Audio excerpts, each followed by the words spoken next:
There are dozens of perfumes that I could easily live without. It's just entertainment. It's just bottles. Don't take it too seriously.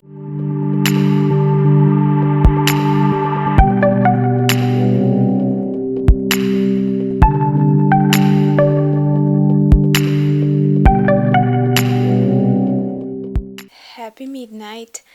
This is too late to record anything, but I was going through my perfume collection and I realized that there are dozens of perfumes that I could easily live without. I find these kind of videos very therapeutic to watch because sometimes I buy an expensive bottle of perfume. Often I buy them blindly because I don't have many places where I can sample them.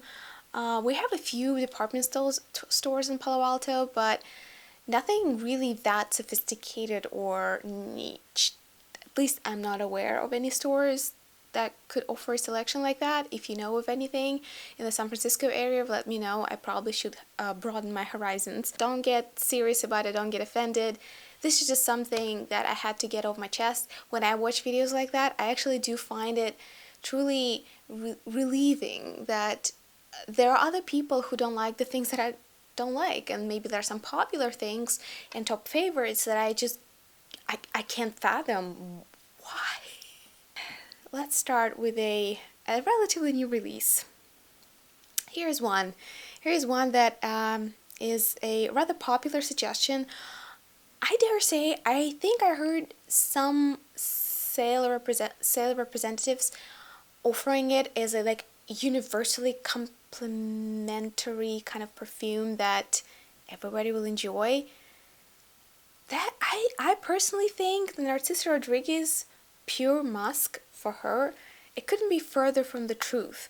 Okay, I'll give you that. This is a floral, very cleaned up urban musk, but that's the trap. That's the problem.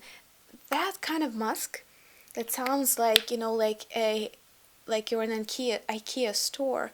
That kind of musk really makes me think of synthetic cheap furniture. And what's worse, it's such a capricious perfume on me. This is the exactly type of musk that can go sour all of a sudden, depending on my mood, the temperature, the climate. I don't even know what are the factors that affect how it opens up on the skin. I love it from the bottle. I rarely ever like it from my skin. So I started kind of spraying it on the clothing. I tried to make it work as almost a air freshener, if you wish. But this is too expensive to be an air freshener. Let's face the fact. So I will keep trying to make it work, but given how much hype it got and how people said, "Oh, this is like the way Narciso Rodriguez reinvented himself in the sort of millennial world of perfumes that are like 1, 2, 3 notes, and and here we go, something really simple." I'm not sure if that was truly the attempt to reinvent the brand and give them a new fresh start that will be suitable for teenagers. I'm not sure that really worked out the way it was intended, because it is not really universal. It seems like it would be, but at the end of the day, it's very moody, it's very capricious. It can smell like just sour, bland, and very bland urban synthetic fragrance. Or, depending on how the stars align, it can smell like this beautiful, clean floral musk. So for that reason, I'm kind of disappointed in it, because even though I'm a big fan of Narciso Rodriguez Perfume House, I own a number of perfumes from them. This one I found to be actually the most difficult to wear. Here goes Narciso Rodriguez. Next one is actually from a similar category, I would say.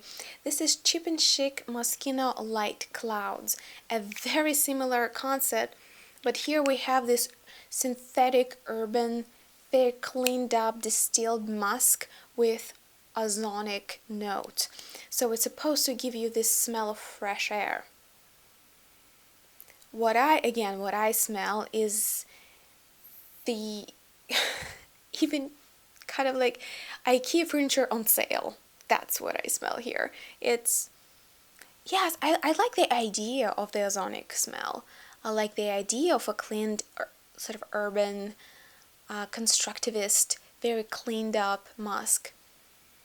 But it still goes a little bit sour, not only on my skin but also in the bottle.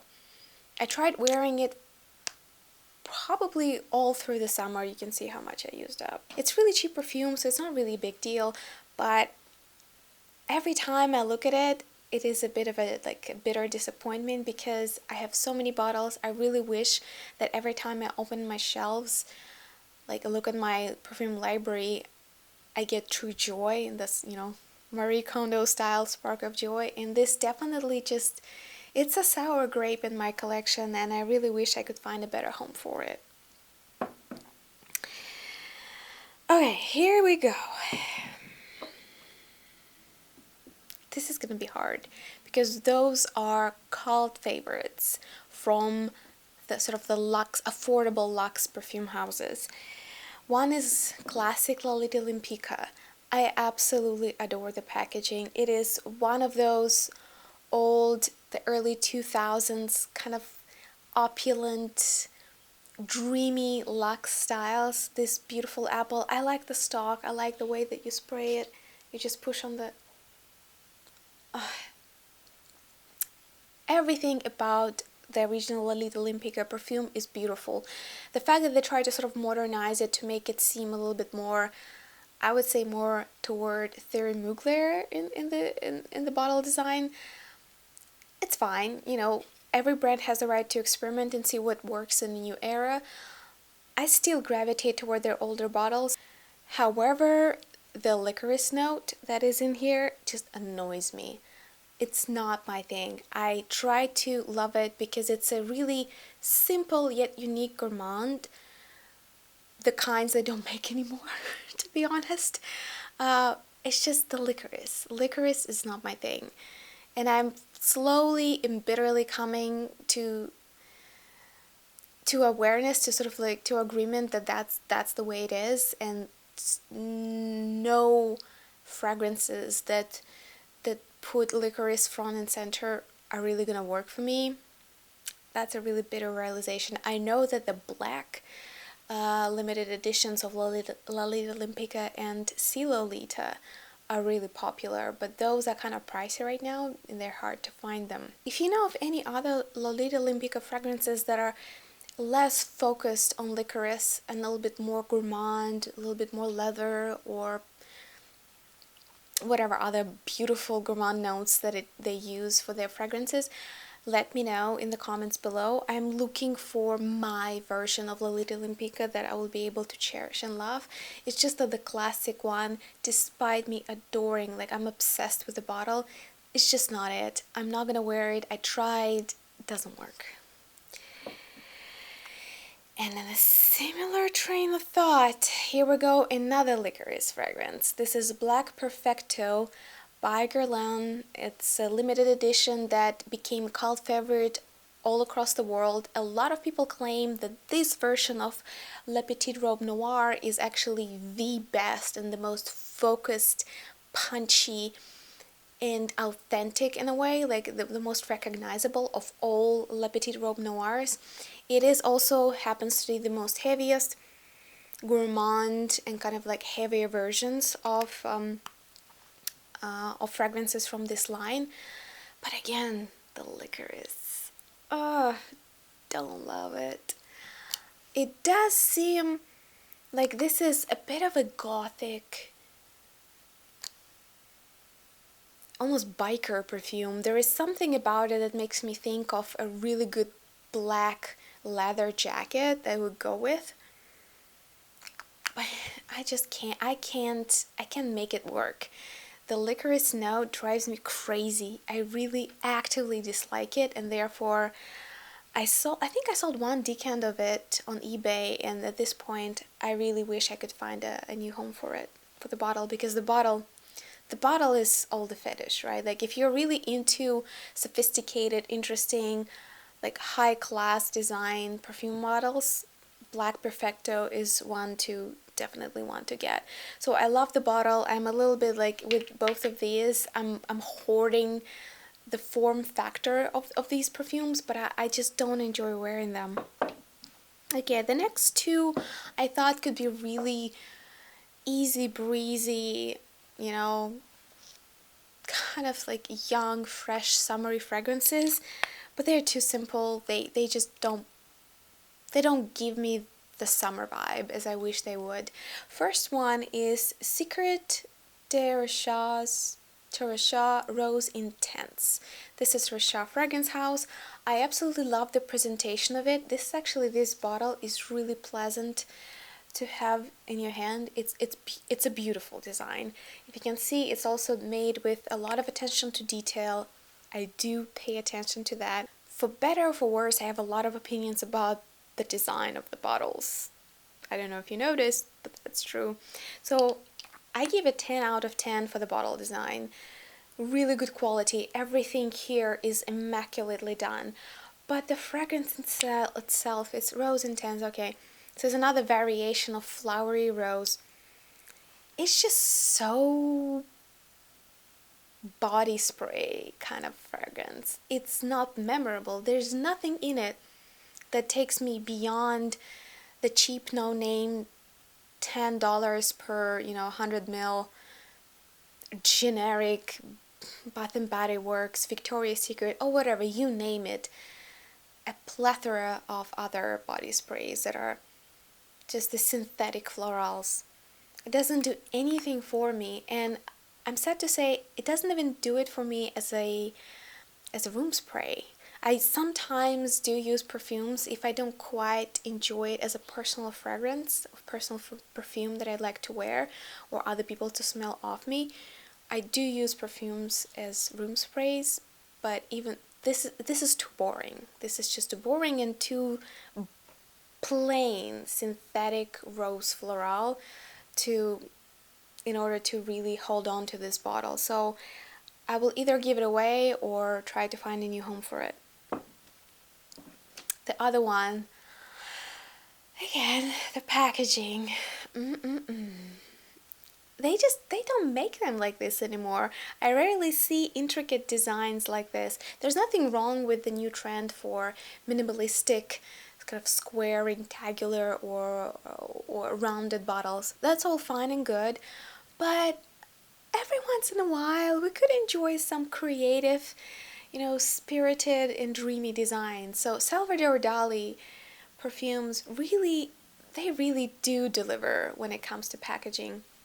At least their older designs. They're so cheap. And they are always so recognizable for this very, very spirited, windy, slightly salty Mediterranean, almost like minty note to them. They really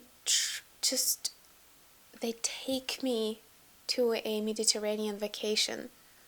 But yet again, we're talking about Dalicine, and this is this typical Salvador Dali salty, minty, kind of Mediterranean spices DNA with synthetic peach. I can't relate to that peach. It just doesn't do it for me. I almost wish they kept it simpler and made just a saltwater perfume, just like Carnet Barcelona did with Costarella and like a number of other perfume companies. If they just wrapped it up in something a little bit more contemporary, and Costarella, again, sort of makes you think of Coachella, so Carnet Barcelona did a good job there with marketing. But if Salvador Dali just took the synthetic peach out and left it as is, just with the base notes that everybody knows them for, well, there's obviously Laguna by Salvador Dali that, delivers above and beyond. But even this, it would be like a bestseller. It could be a bestseller in Sephora because it's easy, breezy, cover girl kind of thing. But the synthetic peach, it just ruins it for me. It always reminds me of the cheap price tag of this perfume. And yes, I am a snob, but I do have my fair share of celebrity and budget perfumes that I truly love. And I always love it when I find a perfume that takes me somewhere, that gives me inspiration for $15 of a price. This just not quite got there for me. It's a little bit too synthetic, it's a little bit too simple, it's a little bit too generic to really be a favorite. So I try to wear it every once in a while. I catch a whiff of it and it's like, oh, that's Salvador Dali. That's typical sweet, breezy Mediterranean spices, but it's just not that one. If I had to choose, I would probably just go with Laguna.